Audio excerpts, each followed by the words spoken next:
nós temos a impressão que a história é uma espécie de... É como, imagina uma montanha que você faz cair as pedras lá de cima e vão caindo pedras e pedregulhos e pedrinhas pequenas, e isso é a história. Acontece um fato, depois acontece outro e não tem coordenação nenhuma. Bom, e a história não é assim. Felizmente a história não é assim. Você que tem uma formação muito mais sólida do catolicismo, você sabe que o centro da história é a redenção. Esse é o centro da história. Bom, isso, infelizmente, muitos católicos não têm ideia disso, que o centro da história é a redenção. Por isso, Nosso Senhor, bom, é o homem-deus e ele é o centro da história. Então, voltando agora ao que você me falou, há um fato histórico, né? Depois, no século XIX, pretendeu-se contestar esse fato histórico, mas ele está registrado até nos Lusíadas. Eu até se soubesse que nós íamos falar disso, tinha trazido aqui assim os Lusíadas. Eu até tenho aqui os Lusíadas, mas os Lusíadas, o Luís de Camões conta esse fato, que é na Batalha de Ourique, né? Quando o Dom Afonso Henriques, que ainda não era rei de Portugal, viria a ser rei de Portugal, né? Ele estava nascendo o reino de Portugal. Ele, a uma certa altura, vai enfrentar não sei quantos adversários muçulmanos, porque era a reconquista da península aos muçulmanos. E as forças muçulmanas eram muito superiores aos que viriam a ser as portuguesas, né? E então, ele, durante a noite, ele está na tenda, né? E ele vem um ermitão e o chama na tenda, e ele sai da tenda. E ele vai até a um certo lugar no campo e tem uma aparição do Nosso Senhor.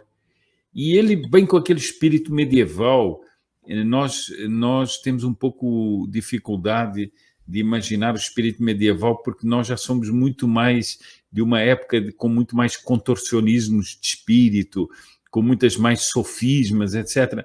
Mas o medieval tinha uma certa inocência, né? Uma certa uma fé muito límpida, assim, muito filial. Então ele diz a Nosso Senhor: a mim, é a mim que me aparece aos muçulmanos, que é para ver se eles se convertem. Porque eu já acredito. Bem, e aí Nosso Senhor faz uma previsão, diz ao futuro rei de Portugal, né, que era Dom Afonso Henriques, diz o seguinte, que depois daquela batalha, que ele vai vencer aquela batalha, que depois daquela batalha ele deveria aceitar o que os nobres procurariam dar-lhe, que era o título de rei, e ele era chamado a fundar um reino que no futuro espalharia a fé pelo mundo. Ora, como é que em 1143 se podia pensar numa expansão para onde? Enfim, é uma profecia muito impressionante. Bom, mas não era só isso. Ele dava as armas de Portugal. E as armas de Portugal eram assim 5 escudetos, né, que simbolizavam as 5 chagas de Nosso Senhor Jesus Cristo, que ele apareceu Nosso Senhor crucificado, né? E depois havia dentro desses escudetos havia umas moedas de prata, que eram as moedas com que que simbolizavam as moedas com que Judas tinha traído. E então você vê o seguinte: Portugal ficava num dilema histórico. Ou ele era fiel às chagas de Nosso Senhor Jesus Cristo, ou seja, ao sacrifício que Nosso Senhor tinha feito na cruz, ou ele iria para a traição, para a infâmia. E isso seria uma espécie de dilema histórico de Portugal. Bom, veja que eu vou dar aqui assim para aqueles que podem não conhecer tão profundamente, mas é uma das coisas bonitas. Nós estamos em 1143, em 1360, mais ou menos assim, 200 anos depois desse episódio, Portugal passa por uma crise tão forte, tão impressionante, tão profunda, que Portugal quase desaparece. Portugal vai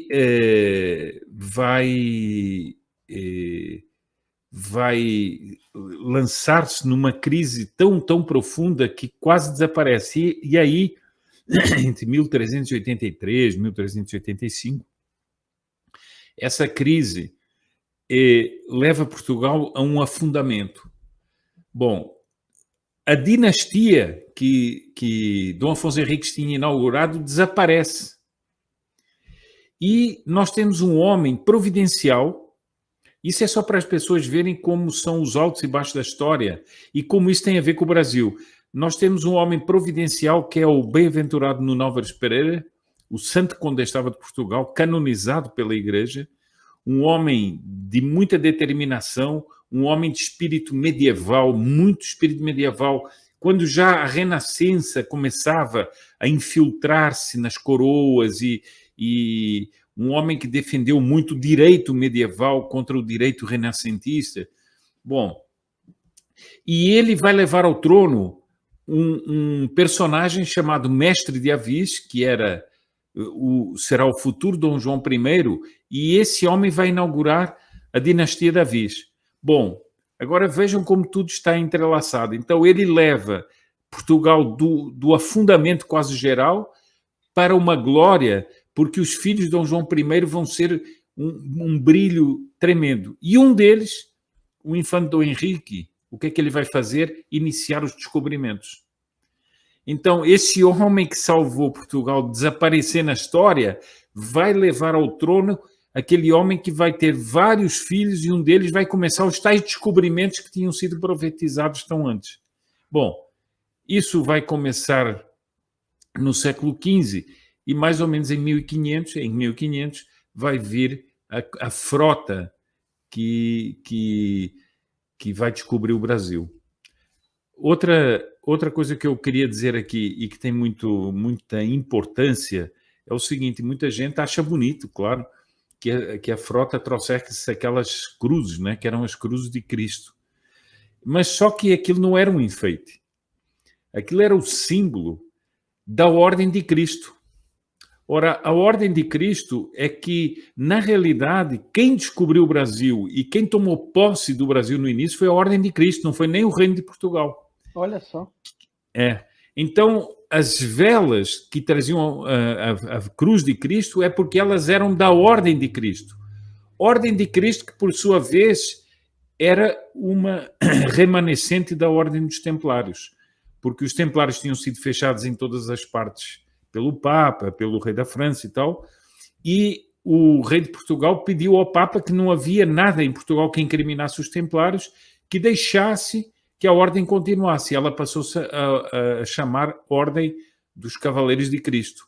Então, tanto que o convento deles, que é o convento de Tomar, é o mesmo convento que era da Ordem dos Templários.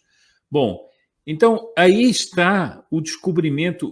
Você vê, como você disse, primeiro uma promessa de Nosso Senhor Jesus Cristo ao primeiro reino de Portugal, uma promessa distante de séculos, 2, 3, 4 séculos. Depois Portugal quase desaparece. Depois há um homem providencial que salva Portugal, que inaugura uma nova dinastia, e a partir daquela dinastia começam os descobrimentos. E aí o Brasil é descoberto. Ora, por que não se ensina isso? Por que não se fala disso? Ora, isso é uma coisa extraordinária, né?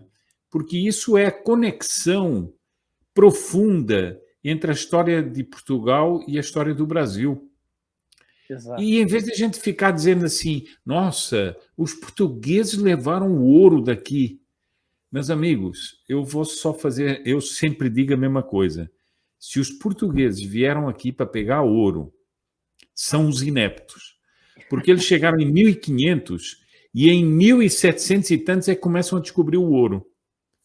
Então, é muita inépcia, né? Porque se a meta era pegar o ouro, ficaram aqui 200 e tantos anos sem pegar ouro.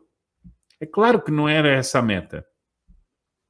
E é claro que quando nós estudamos a história, nós vamos ver que, depois do seguinte, eles não levaram nada, porque isso era o território que não tinha uma civilização, não tinha uma pátria, não tinha nada. Tinha tribos indígenas que não tinham civilização, que não tinham Estado, não tinham nada disso, que se entredevoravam.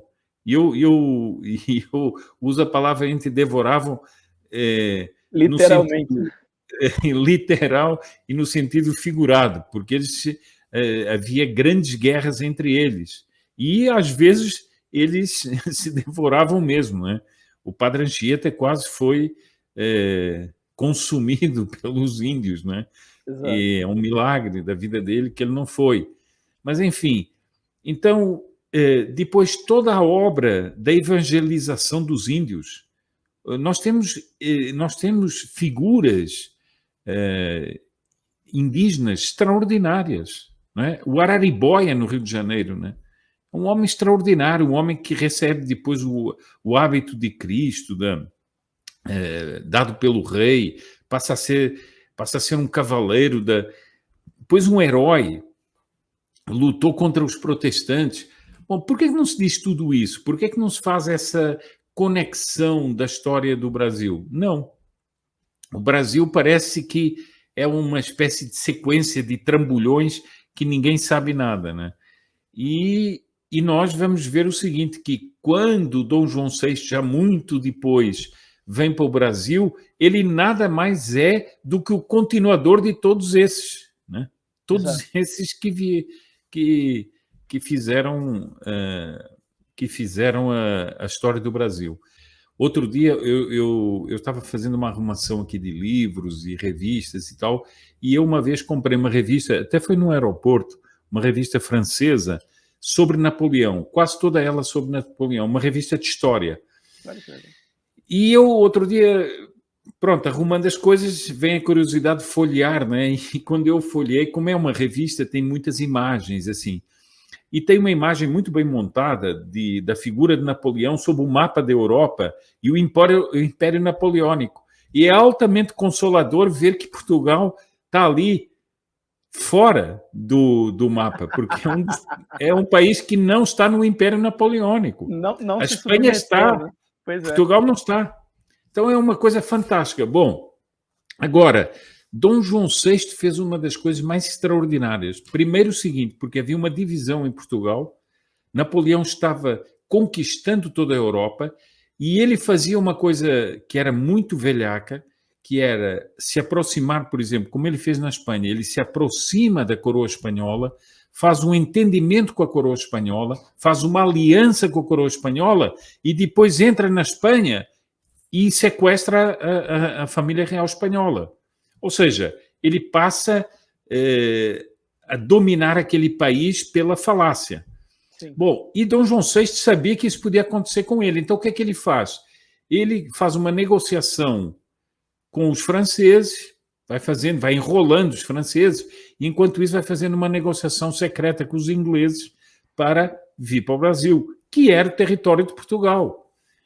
E ele organiza tudo. Alguém acha que uma pessoa fugindo é capaz de levar a Biblioteca Nacional? Quer dizer, não dá, né?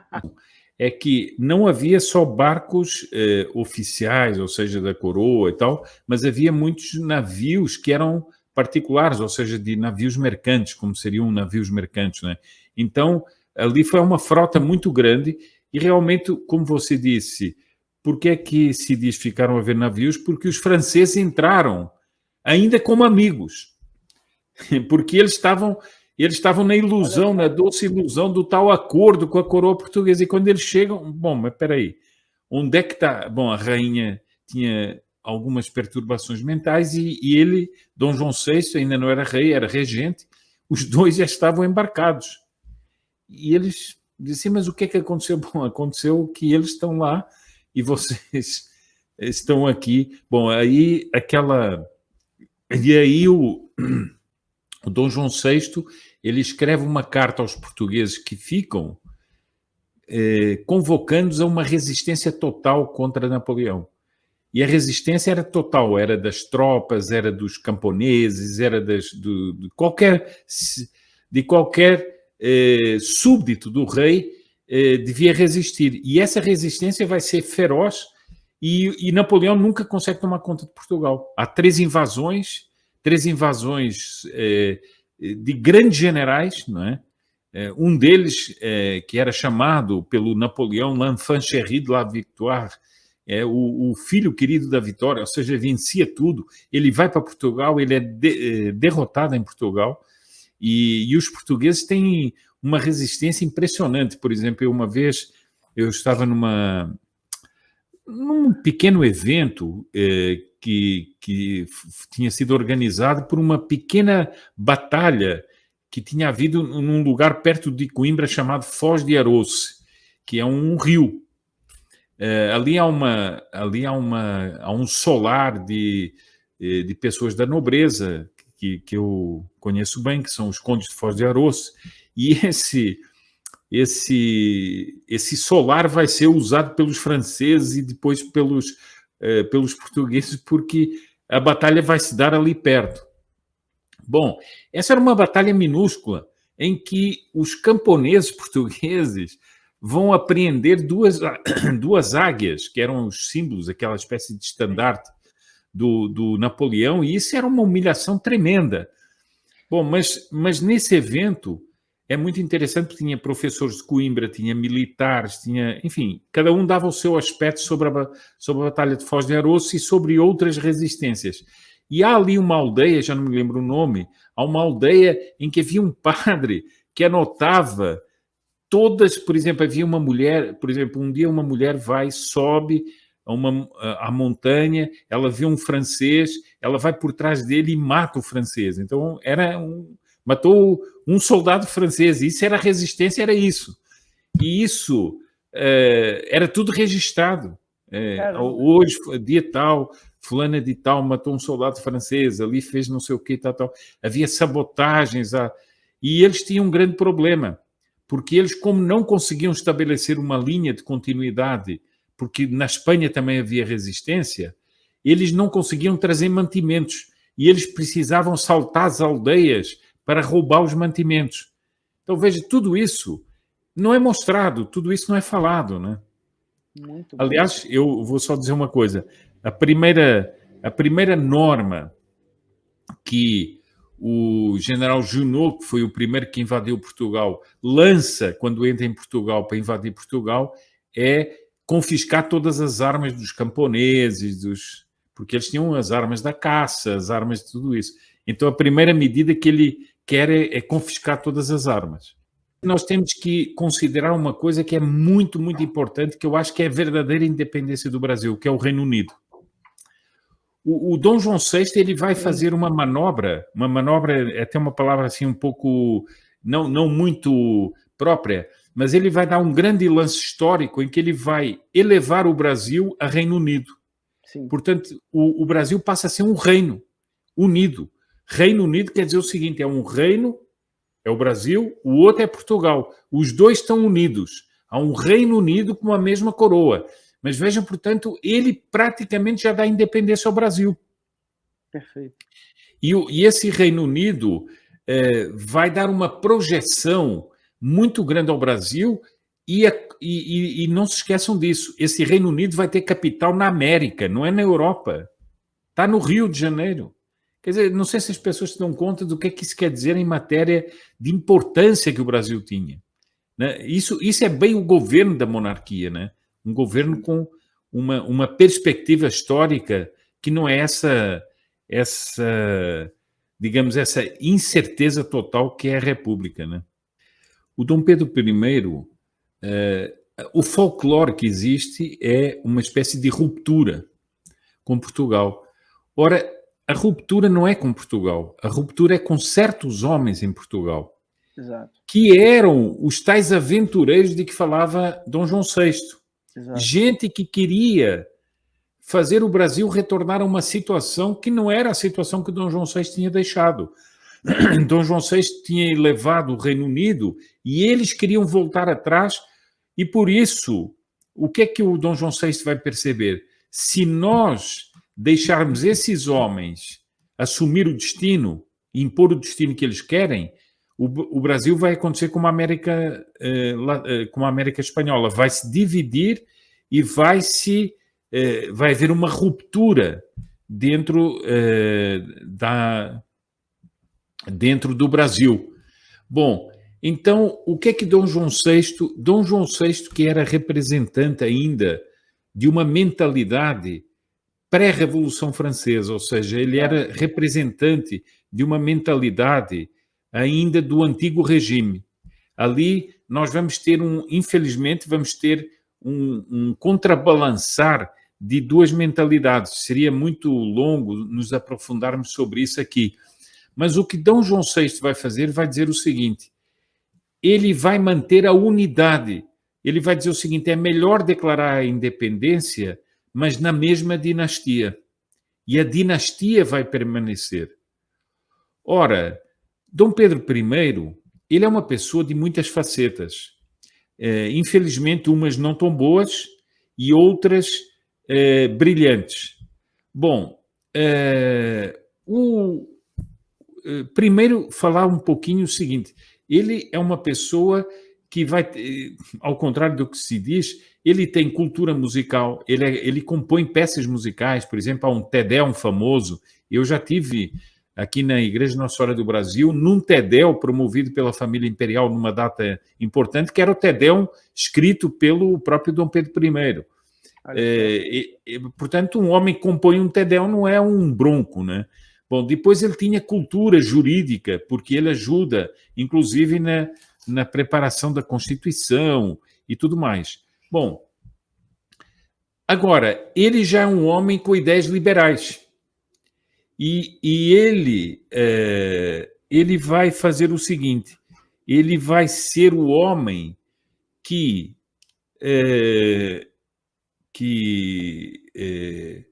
vai dar a independência ao Brasil de acordo com Dom João VI, porque Dom João VI estava mais ou menos como que sequestrado por essas forças políticas em Portugal, e ele atendendo a uma série de circunstâncias políticas, ele vai, e é uma série de anseios da aristocracia que havia no Brasil, enfim, muitos outros fatores, a própria influência da princesa Dona Leopoldina.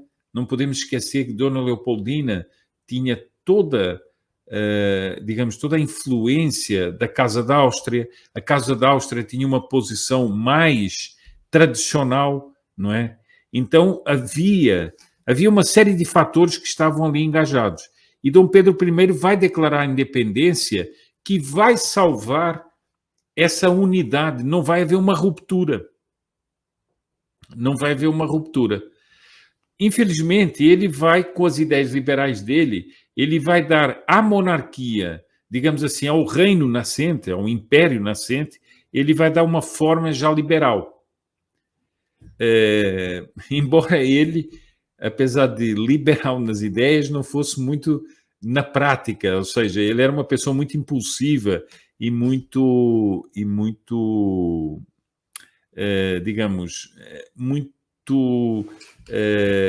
de afirmar muito a própria vontade, né? O que não era propriamente uma ideia assim, propriamente liberal. Mas eu acho o seguinte, que essa questão da independência tinha sido preparada por Dom João VI. Sim. Dom João VI tinha sido o grande monarca. O Dom João VI é completamente vilipendiado, aquelas histórias imbecis do homem que tinha pernas de frango no bolso da casaca. Quer dizer, isso é a história que dão de Dom João VI, que ele fosse um bobalhão. Ora, ele foi dos homens mais astutos, ele era um homem muito astuto, politicamente falando. Uma vez, o príncipe Dom Luís faleceu há pouco, e ele um dia, conversando comigo, ele me disse o seguinte, que ele estava lendo um livro sobre Dom João VI, e que nesse livro dizia o seguinte, que cada vez que os embaixadores de Dom João VI apareciam numa corte europeia, todo mundo tremia, porque eles sabiam que a diplomacia enfim, da corte de Dom João VI era uma diplomacia muito hábil e muito bem preparada e que ela conseguia obter grandes coisas. Bom, depois o seguinte, fora o que a corte de Dom João VI era em matéria de cultura, em matéria de música, em matéria de cultura, havia uma presença muito grande da alta cultura na corte de Dom João VI. Portanto, tudo o contrário do que nós ouvimos contar, né? Isso é completamente diferente da pessoa que anda com uma coxa de frango dentro de um bolso de um casaco, né? Mas a concepção do Estado era uma concepção familiar e não uma concepção burocrática. Os liberais vieram dar ao Estado a ideia de que o Estado não pode ser tocado pela família, por aquela ideia do indivíduo. Não é o indivíduo que tem que tocar. Ora, os grandes esquemas de corrupção da história deram-se nos Estados burocráticos. Os grandes totalitarismos se deram nos Estados burocráticos. É claro que onde há o homem, você sabe muito bem, onde está o homem, há o defeito, há a falta, há tudo mais. Então, claro que há problemas em todos os lugares, mas é lógico que a sociedade humana é uma inter-relação de famílias, não de indivíduos apenas, mas de famílias. E essa força familiar era muito grande. E isso caracterizava a monarquia. E por que Dom Pedro II recebia todo mundo que aparecia no palácio? Não era uma coisa burocrática, era uma coisa familiar. Eles pediam a Dom Pedro II porque, por exemplo, aquela ideia de que você pedia um favor a alguém. É natural, porque era uma inter-relação familiar. Eu conheço fulano de tal. Eu conheço... É claro que isso pode levar depois a abusos, mas há uma confiança familiar. Você, em princípio, confia nos seus familiares. Sim. Bom, agora, esse lado familiar, eu acho que ele foi muito, mas muito, muito reforçado pela figura da Princesa Isabel. A Princesa Isabel tinha algo de, assim, quase uma princesa assim de mítica.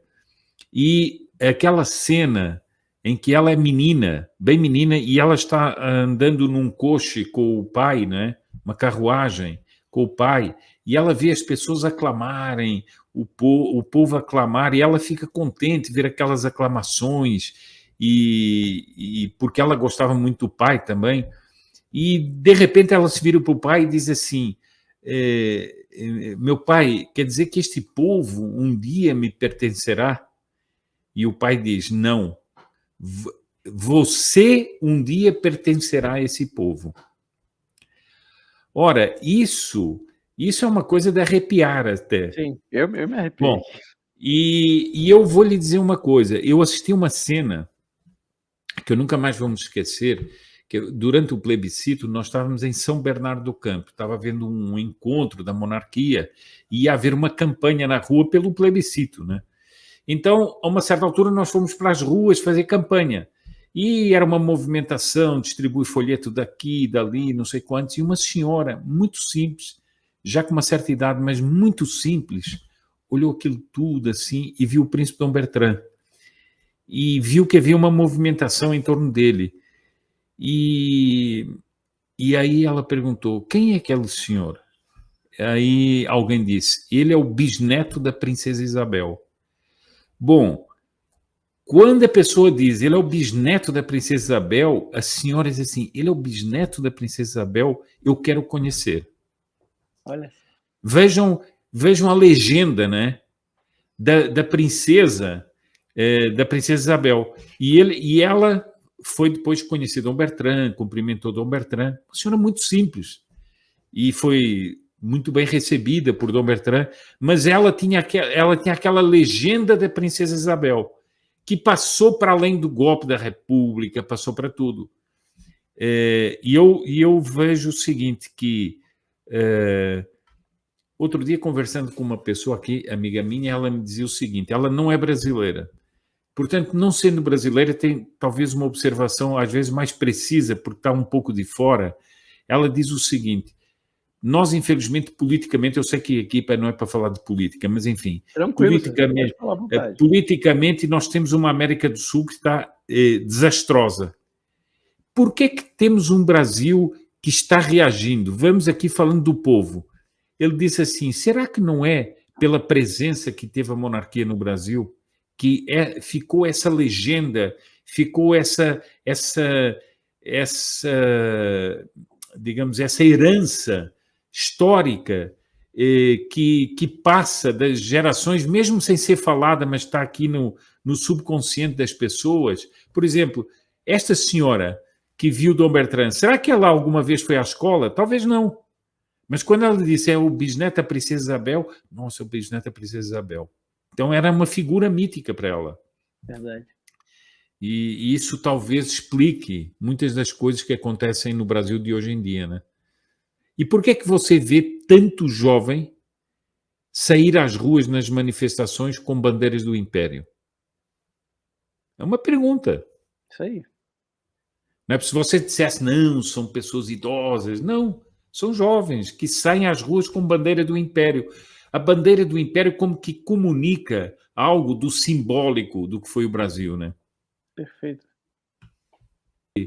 Acontece o seguinte, houve um historiador português que disse assim que o Brasil foi o local, porque afinal de contas Portugal chegou a muitos lugares do mundo, né? Veio aqui, veio à África, veio à Índia, enfim, esteve em todas as partes do mundo, né? Como diz o Camões, se mais mundos houver, lá chegara, né? Se houvesse mais mundos, Portugal lá teria chegado. Bom, entretanto, esse historiador diz uma coisa muito interessante. O Brasil foi o lugar onde Portugal se superou a si mesmo. Essa é uma frase muito, muito interessante, né? Muito bom. Eu estou aqui com... eu estou aqui com a descrição do Camões, eu vou só ler uma estrofe do Zito, diz assim, a matutina luz serena e fria, as estrelas do polo já apartava, quando na cruz o filho de Maria, amostrando-se a Afonso, o animava. Ele, adorando quem lhe aparecia, na fé toda inflamada assim gritava, aos infiéis, Senhor, aos infiéis, e não a mim que creio que podeis. Ou seja, era para aquilo que eu descrevi no início, né? Aos infiéis, porque eu já creio o que vós podeis. Mas essa descrição do Camões, que é uma coisa sublime, né? É claro que não há como não ver nisso aí o destino do Brasil. E eu vou lhe dizer mais. A disputa que nós temos tendo hoje, aqui, no dia de hoje, nas coisas políticas, etc., no fundo, não tem nada a ver com partidos, não tem nada a ver com eleições, no seguinte sentido, não é o problema eleitoral. No fundo, é arrancar esse passado ao Brasil e, portanto, esse presente e esse futuro ao Brasil, ou permanecer esse passado, esse presente e esse futuro. E isso é o que está em causa. E por que o brasileiro diz que Deus é brasileiro? Verdade. Você já viu algum povo dizer assim, Deus é espanhol? Olha que os espanhóis têm muita fé. Você viveu na Espanha. Sim, eles não dizem Deus é espanhol ou Deus é francês. A Verdade. França, que tem tudo a ver com a história da cristandade. Mas o brasileiro, por que o brasileiro diz que Deus é brasileiro? Há uma espécie de intuição, uma grande intuição de que Deus tem uma afinidade com o Brasil tão grande que o Brasil tem um destino realmente único. E essa expressão de dizer que Deus é brasileiro é uma maneira das pessoas exprimirem algo que é uma grande intuição sobre o destino do Brasil. Eu agradeço a todos que estiveram aqui, agradeço a todos os que no chat mandaram mensagens e a todos os que assistiram.